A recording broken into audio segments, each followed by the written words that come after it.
संगठन के लिए काम करता है। संकेत तो फिलहाल यही मिल रहे हैं। इसकी पृष्ठभूमि के बारे में और क्या जानकारी मिल पाई है, कहां का रहने वाला है, परिवार में और कौन कौन लोग हैं? देखिए, अभी परिवार के बारे में बहुत ज़्यादा जानकारी नहीं मिली है, लेकिन ये सुरांव थाना क्षेत्र का रहने वाला है।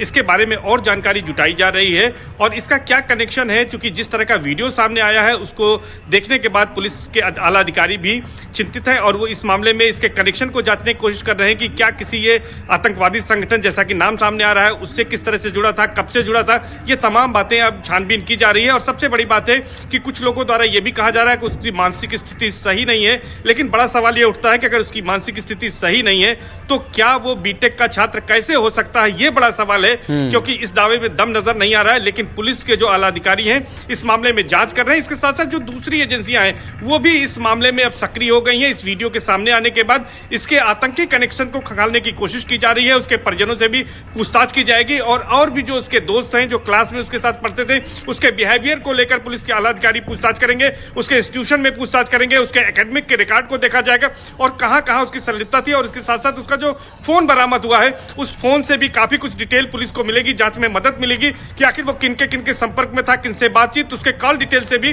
पुलिस को अहम जानकारियां मिल सकती हैं और इसके एक्टिविटी के बारे में भी जानकारी मिल सकती है कि किस संगठन से कब से जुड़ा हुआ था, किनसे किनसे इसकी लंबी बातचीत होती थी। तो इन तमाम जानकारियों के बाद पुलिस किसी निष्कर्ष पर पहुंच सकती है कि आखिर कब से इसका कनेक्शन आतंकवादी संगठन से था या इसका पूरा ताल्लुक क्या है। जी, अभी इससे पूछताछ चल रही है सर्वेश, या फिर इसको अभी प्राथमिक उपचार के लिए ले जाया गया है? देखिए, फिलहाल इन इनकाउंटर के बाद चांडी गांव से उसे एसआरएन अस्पताल में, मेडिकल कॉलेज का जो एसआरएन अस्पताल है जहां पर पहले से कंडक्टर को भर्ती कराया गया था, वहीं पर इसको ले जाया गया है। इसका ट्रीटमेंट दिया जा रहा है। चूंकि अभी उसको गोली लगी हुई है पैर में, तो पूछताछ की स्थिति नहीं है।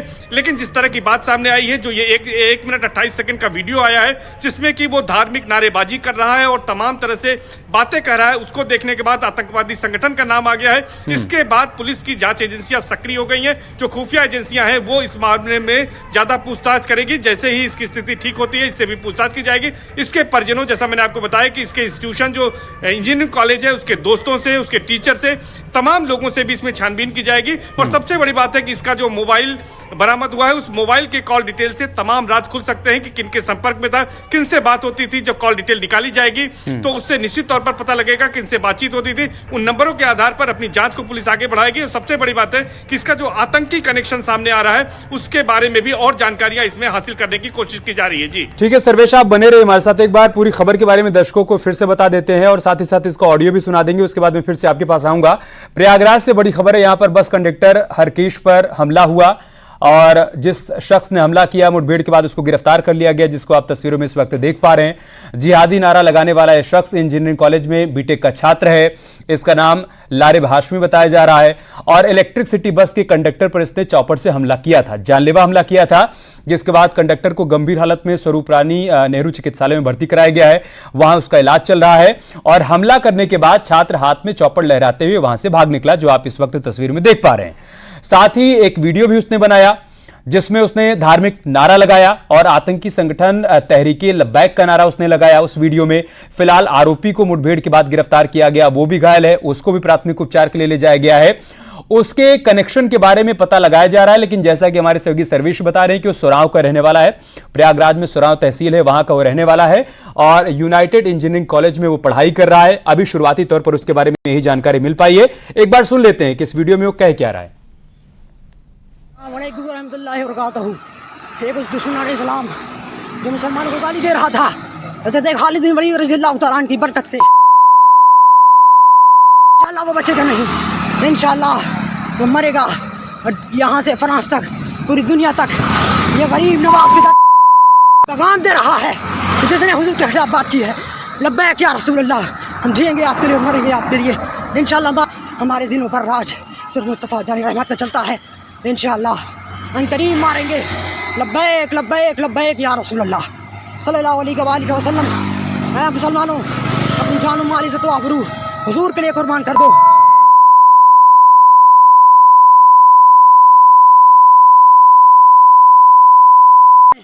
तू बचते सही, तेनू दसना है हुजूर के गुलाम कैसे होते हैं।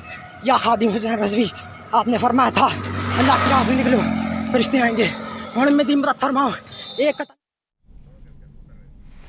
एक बार फिर से सर्वेश के पास चलते हैं। सर्वेश, देखिए बहुत शुरुआती अभी दौर है, ये आगे जांच पड़ताल आगे बढ़ाई जाएगी, इसके घर वालों के बारे में भी तलाश की जाएगी, पता लगाया जाएगा, और जैसा कि आप बता रहे हैं कि इसके कॉलेज में पढ़ने वाले और लोगों से भी बातचीत की जाएगी ताकि ये समझा जा सके कि इसकी मानसिक स्थिति क्या है या फिर इसकी विचारधारा किस प्रकार की है और कैसे आतंकी संगठन से जुड़ा।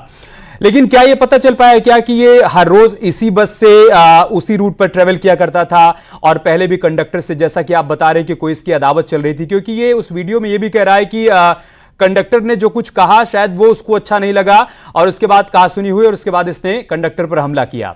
ऐसे लग रहा है कि बीते कई दिनों से सब कुछ चला आ रहा था और आज उसने ये उन्माद मचाते हुए कंडक्टर पर हमला कर दिया।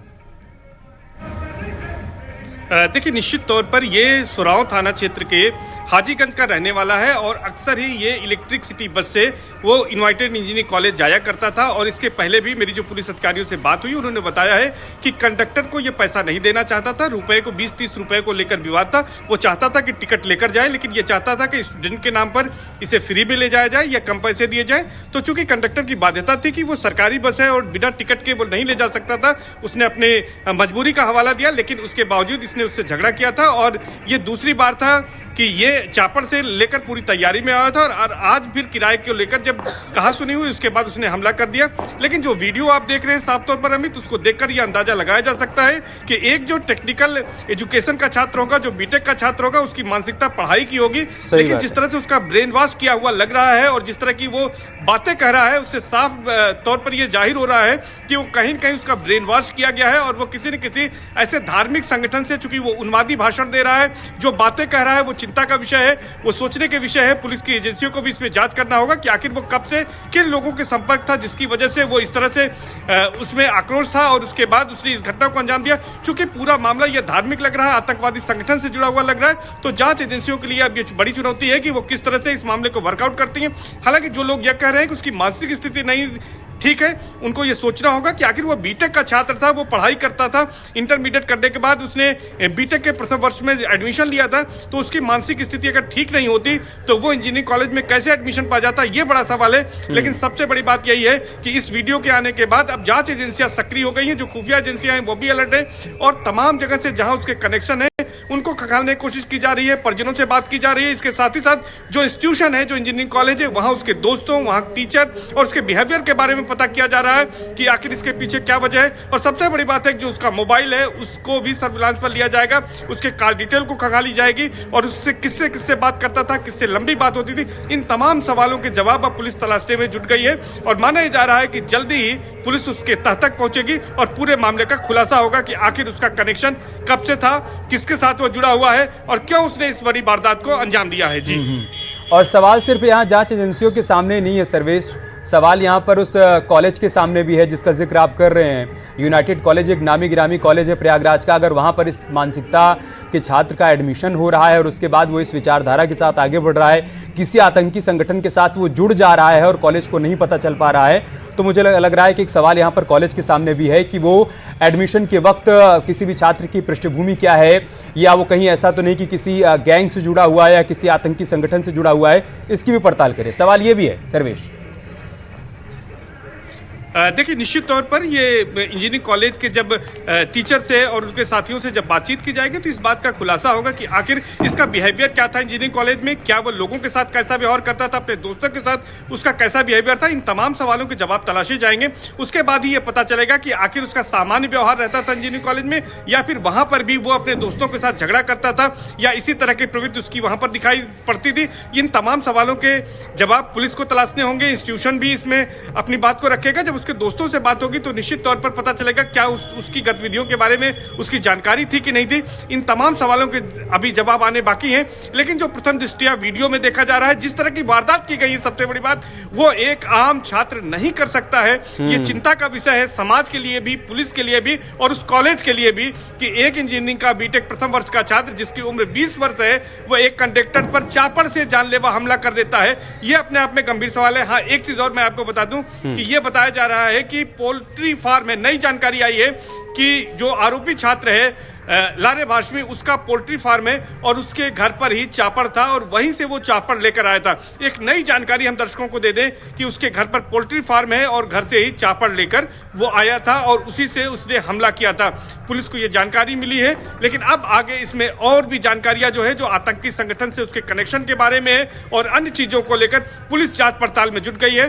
फिलहाल आरोपी छात्र लारे भाषमी को अस्पताल में भर्ती कराया गया है, जहां उसका उपचार किया जा रहा है। उसके पैर में गोली लगी है और तमाम जो पुलिस के आला अधिकारी हैं इस मामले में अग्रिम कार्रवाई कर रहे हैं कि उसके परिजनों से बातचीत करें, उसके कॉलेज से तमाम जानकारियां लें और जो वीडियो मिले हैं उसके बारे में भी पड़ताल की जा रही है कि जो उसने गिरफ्तारी से पहले हमले करने के बाद और गिरफ्तारी से पहले 1 मिनट 28 सेकंड का जो वीडियो है जिसमें उसने तमाम बातें कही है, जिसको हमने दर्शकों को बार बार दिखाया है, उसकी भी पड़ताल हो रही है कि आखिर उसका मकसद क्या था और वो किन आतंकी संगठन से जुड़ा था, किस आतंकी संगठन से जुड़ा था, उसका सरगना कौन है और इसके साथ साथ उसका ब्रेन वॉश कब किया गया, कब से वो जुड़ा था। कोई तो है इसका सरगना, कोई तो है जो इसका ब्रेन वॉश कर रहा है, क्योंकि वीडियो में जिन बातों का जिक्र कर रहा है इसका मकसद सिर्फ कंडक्टर पर हमला करना नहीं था।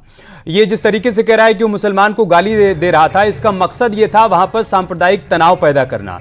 और जाहिर सी बात है कि ये इसका ब्रेन नहीं रहा होगा, इस ब्रेन के पीछे भी हो सकता है कि कोई बड़ा ब्रेन हो या कई ब्रेन हो जो इसे सब बुलवा रहे हैं ताकि प्रयागराज में माहौल खराब किया जा सके, सांप्रदायिक तनाव वहां पर बनाया जा सके। ये इस वीडियो में ये मैसेज देने की कोशिश कर रहा है।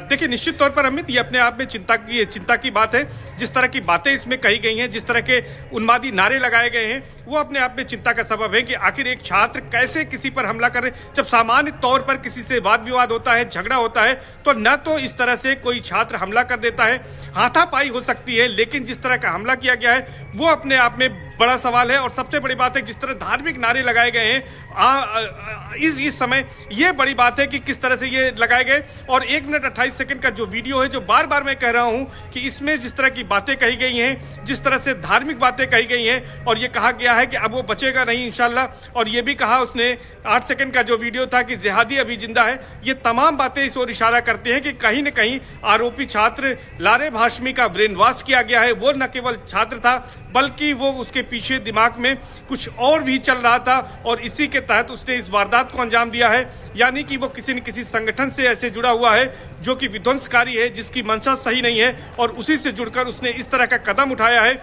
जो कि समाज के साथ ही साथ पुलिस को भी सोचने पर मजबूर कर रहा है। और इस मामले में जांच के बाद ही इसकी सच्चाई का पता चलेगा कि आखिर इसमें क्या वजह थी, क्यों उसने कंडक्टर पर हमला किया और इसके पीछे क्या असली वजह क्या है और इसका पूरा मास्टरमाइंड कौन है। ये तमाम बातें तभी पता चलेगी जब पुलिस की जांच सामने आएगी और इसमें उसके कॉल डिटेल, मोबाइल से तमाम जानकारियां हासिल की जा सकेंगी। ठीक है सर्वेश, आप बने हमारे साथ। कुछ और बड़ी जानकारी सामने आई वो दर्शकों को बता देते हैं। बड़ी जानकारी है कि विवाद के बाद वहां पर जब भीड़ लगी तो दूसरी सिटी बस का ड्राइवर नंदन यादव भी वहां पर मौजूद था। नंदन यादव ने क्या बताया वो भी एक बार आप सुन लीजिए। अरे वो टिकट में पैसा लिखा था, अपना वापस पैसा लेने के लिए और वो अपना चापर निकाला, वो अपने से गन मार दिया। अच्छा, और क्या बोला लास्ट में? लास्ट में बोला कि जिहादी अभी जिंदा। ठीक। अरे वो टिकट में पैसा लिखा था, अपना वापस पैसा लेने के लिए और वो अपना चापर निकाला, वो अपने से गन मार दिया। अच्छा, और क्या बोला लास्ट में? लास्ट में बोला कि जिहादी अभी जिंदा। ठीक। सर्वेश, हम एक और बस कंडक्टर की बाइट सुना रहे थे दर्शकों को, जिसमें वो मौके पर मौजूद था, चश्मदीद है। वो कह रहा है कि चापड़ से हमला किया और उसके बाद उसने जाते जाते कहा कि जिहादी अभी जिंदा हैं। मकसद बहुत साफ है कि उसका मकसद सिर्फ ड्राइवर पर हमला करना तो नहीं था।